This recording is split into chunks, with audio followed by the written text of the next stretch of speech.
So autism and Halloween can be super difficult. Here's my essential guide. Let's get into it. Don't go anywhere. Guys, what's going on? Welcome back to the Aspie world. My name is Dan. I have autism and ADHD, and I absolutely love helping autistic people reach their full potential. And so if you want to come along for this journey with me, hit that subscribe button by clicking the notification bell down below and follow me on all my social media channels for daily videos. I upload 4 a day because I'm just a crazy dude. I love Halloween. It's probably one of my favorite holidays. I know my son loves Halloween. I know so many people who just love Halloween because it's like one of those cool holidays, right? It's just nuts. You get to do crazy stuff and eat candy. It's not always easy for autistic people to enjoy Halloween. I know here it's kind of crazy. We probably get maybe 100 to 200, trick-or-treaters on the night coming here, and we decorate the house, and there's a whole lot of stuff that goes into it. So that being said, it's not always easy to navigate around what to do in Halloween, how to prep and how to prepare. This is why I'm giving you this video. So the first thing I would say is that you need to choose the right costume. Now this means that you're going to choose a costume that's not triggering for yourself or for the child that you have on the autism spectrum. It's sensory pleasing, so the material is sensory pleasing. You're not going to get irritated by being too hot in it. It's not too fuzzy. It doesn't make noises, doesn't light up. All these things have to be come into consideration when you're picking a costume. If you're going to make it yourself, maybe have your child or yourself, you make the costume so that you know exactly what's going into it, how you can get out of it easy, you know the way around it. Also, I would definitely say wear it a couple of times around the house before actually putting it on for Halloween.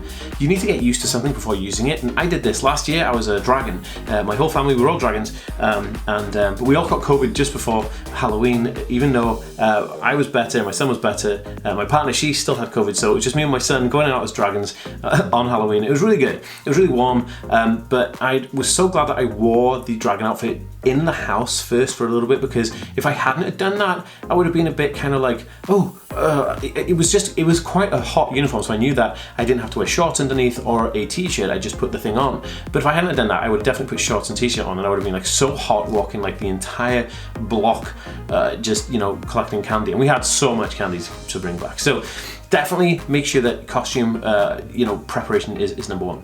Okay, so the next thing is preparing for trick or treating. Now this can be done in both ways. Like you prepare yourself that that kids are going to come to the door. What we did after a certain time was we left a bowl of like candy and sweets and stuff on a table with like a scary skeleton saying, "Please take one." And there's cameras all over the place, so like it's not like the kids could have trashed our lawn or anything like that, or our car.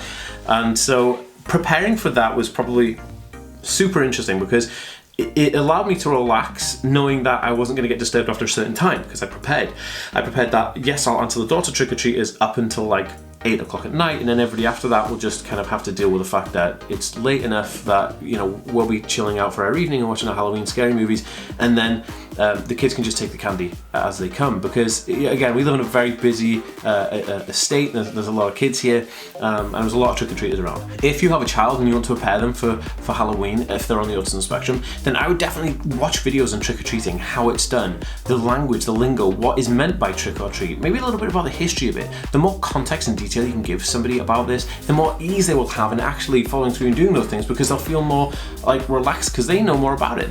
They'll be more in control of what that is.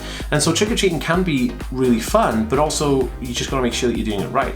Okay, so the next one is sensory considerations. Now this is basically about your house and where you're planning to go. Is the environment that you live in going to be decorated for Halloween? And if so, is that going to be sensory pleasing for sensory seekers, or is it going to be sensory annoying for people who are sensory avoiders? Now I would highly recommend checking out some examples of like sensory muted houses for Halloween, or autism friendly houses for Halloween on Google, and you'll probably find a bunch of different people who have made soft lights, not scary loud noises, no disco lights, all that kind of stuff. And also the environments that you're going to go visit. Are you planning to go to a party? Well, think about the decorations they're going to have there. Think about the lighting or the sounds and the music and stuff. Just prepare yourself or your child for those events in that area. Guys, I just want to take this short message break to tell you that I want to thank today's sponsor, Brillia, for sponsoring today's video. Now, Brillia is a company I've been working with and taking this homeopathic medication for 2 years now. Now, Brillia is a non-prescription based homeopathic medication, which means it's supernatural, it's dead awesome, and I think it works really, really well for me. Now, it definitely helps with enhancing clarity, improving concentration and attention, which is what I need, and it also reduces anxiety, stress, impulsivity, and irritability, which is pretty awesome for people with ADHD. Now, they do one for adults and kids, but I would definitely recommend checking out with your doctor first, make sure it's safe for you to take if you're on anything else, or just checking out anyway, because it's always handy.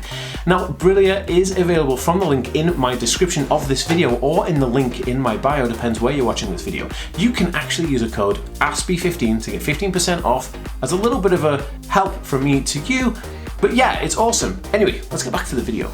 Okay, so the next thing I would say is communicate with your neighbours and friends. Now, if you have neighbours in the area, you know, if you're going to be trick-or-treating to just your neighbours, well, make them aware that maybe your child on the autism spectrum might need some help, or you may need some help if, you know, you're going to a friend's house for a party, if you're going to your family's house for a party, if your neighbours are having a street party, or next door is having a party, make them aware of your needs and your worries and your concerns, because they may be able to accommodate some of those things as well. Because at the end of the day, nobody's evil, right? Everyone just wants to have a good time. So as long as you communicate clearly to people what your needs are and what you kind of maybe would need help with, then they're going to be able to accommodate that. I can guarantee that people are just wanting you to communicate a bit more. This is super vital and super awesome. Okay, so the last thing I'll talk about here is setting realistic expectations.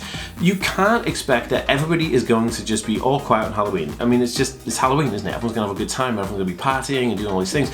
So you have to set a realistic expectation. Expect that, yes, it's going to take a little longer to get around the streets if you're kind of avoiding certain houses.